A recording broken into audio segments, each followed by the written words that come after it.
महिलाओं से तो बात कर ही रहे हैं। चलिए जो उम्मीदवार हैं उनसे भी जान लेते हैं कि क्या कुछ लग रहा है उनको। क्या लग रहा है आपको बीजेपी को लेकर के? बीजेपी पूर्ण बहुमत से दिल्ली में सरकार बना रही है। पूर्ण बहुमत से सरकार बनेगी बीजेपी की, और डबल इंजन की सरकार बनेगी, ताकि जो दिल्ली में विकास के कार्य रुके हुए हैं वो हम मिल के आगे बढ़ा पाएंगे। ये तो सारी पार्टियां दावे करती हैं।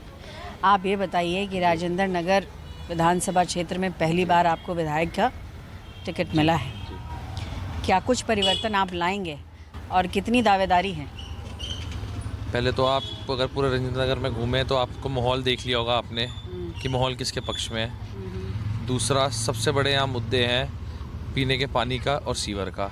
आप एक भी ऐसा घर नहीं है या एक भी ऐसी लेन नहीं है जहाँ पे आप ये कह सकते हैं कि पूरी लेन में साफ़ पानी आ रहा है। गंदा पानी आता है, कहीं सीवर का पानी मिक्स होकर आता है। तो जब ये पिछले तो नल लगा के चले गए और कहा उन्होंने केजरीवाल जी ने कि देखिए नल लगाया हमने, अब अच्छा पानी आएगा। आप मेरे साथ चलो, जब तक वो केजरीवाल जी खड़े थे तभी नल से पानी आ रहा था। उसके बाद चलिए, मेरा ही क्षेत्र है वो, वहाँ से मैं पार्षद हूँ, वहाँ किसी भी नल में पानी नहीं आ रहा। हाँ, आ रहा है तो सीवर वाला पानी आ रहा है।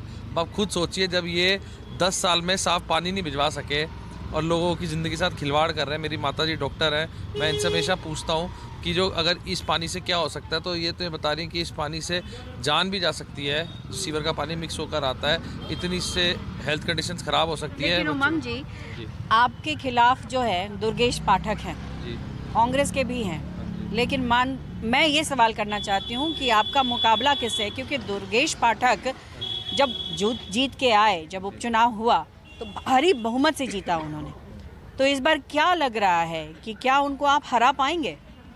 ये तो सवाल आपको जनता बेहतर बता पाएगी, पर उनकी बुखलाहट से ये ज़रूर लग रहा है कि वो खुद ही मान चुके हैं कि वो हार चुके हैं। जैसी वो हरकतें कर रहे हैं आप खुद देख सकते हैं। एक ये छोटी सी चीज़ दिखाता हूँ आपको, ये वीडियो देखिए आप, ये देखिए, इसमें देखिए क्या कह रहे हैं।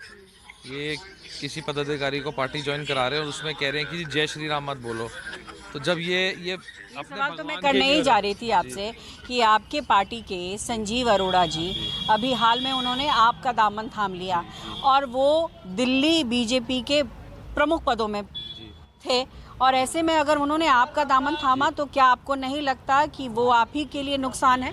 नहीं, ऐसा कुछ नहीं है। जब वो ऐसी गलत पार्टी में चले गए और वहाँ जाके जय श्री राम नहीं बोल पा रहे, और जब ये केजरीवाल जी कहते हैं कि किसी ने राम जी के दर्शन करने तो मैं अयोध्या लेके जाता हूँ, और यहाँ इनके दुर्गेश पाठक ये कर रहे हैं कि जी जय श्री राम मत बोलो, तो किस बात के सनातनी है ये? जब ये भगवान के नहीं हो सकते, हमारी ये तो हिंदू धर्म की आस्था से खिलवाड़ कर रहे हैं, तो ये बुखलाहट ही तो है इनकी। मतलब बीजेपी आस्था और मुद्दे दोनों को लेकर ये सोच रही है कि इस बार जनता उनको पूर्ण बहुमत से आगे लेके जाएगी। बिल्कुल, चुनाव लड़ना चाहिए मुद्दों पे।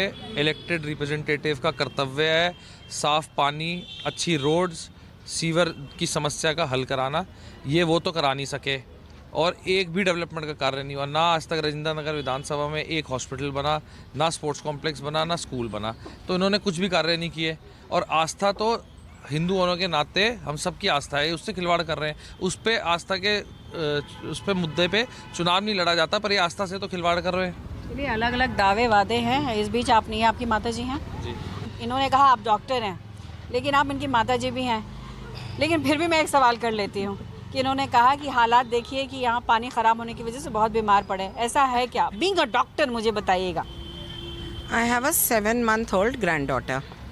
मैं उसको, जो ये पानी मेरे घर में आता है ना, सीवर मिक्स्ड आता है, मैं उस पानी से उसको नहलाने से डरती हूँ, पिलाना तो दूर की बात है। फिर कैसे पानी का इस्तेमाल हो रहा है? मतलब बाहर से खरीद के पानी हो रहा है, खरीद के लोगों में दे रहे हैं हम because there are lot of people हमारे एरिया में जो इतने सक्षम नहीं है वो पानी खरीद के पी सके, तो हम एक टैंकर में आरओ से साफ़ पानी कराते हैं। 12 ऐसे टैंकर रोज़ चलवाते हैं और वो पानी देते हैं। अच्छा। कोशिश यही होती है कि हमारे लोगों तक पहुँचे जो खरीद नहीं सकते, कम से कम पानी तो साफ़ पिएँ। तो पानी का ये स्थिति है कि जो TDS मीटर पे 100 से ऊपर is not recommended for human use. Narayana का 800,000 मैंने खुद देखा हुआ है। ये तो राजनीति हो ही रही है, यमुना के पानी को जहर होना, आप लोग भी ऐसे कह रहे हैं, पानी ये वो। लेकिन मैं फिर एक बार इनसे पूछ लेती हूँ और अंतिम सवाल करती हूँ, मुकाबला टक्कर का है या फिर मुकाबला है ही नहीं? मुकाबला है ही नहीं। इस आज की बुखलाहट के बाद तो जो कल ने किया है, मुझे ही लग रहा है कि बिल्कुल टक्कर है ही नहीं। भारतीय जनता पार्टी पूर्ण रूप से सरकार बना रही है और राजेंद्र नगर विधानसभा की पूरी समस्त जनता का भरपूर विश्वास है भारतीय जनता पार्टी पे और नरेंद्र मोदी जी की नीतियों पे, और हम पूर्ण बहुमत से सरकार बनाएंगे और अच्छी सरकार बनेगी जो विकास कर सके, जो कार्य कर सके। चलिए, हमारी शुभकामनाएं हैं। लेकिन तमाम पार्टियां जो हैं और तमाम उम्मीदवार इसी सोच के साथ आगे बढ़ रहे हैं और सभी यही दावे वादे कर रहे हैं, लेकिन ये जनता जनार्दन तय करती है कि किसको सत्ता की चाबी देनी है। कैमरा पर्सन प्रहलाद सिंह के साथ पल्लवी झा, दिल्ली, न्यूज़ 24।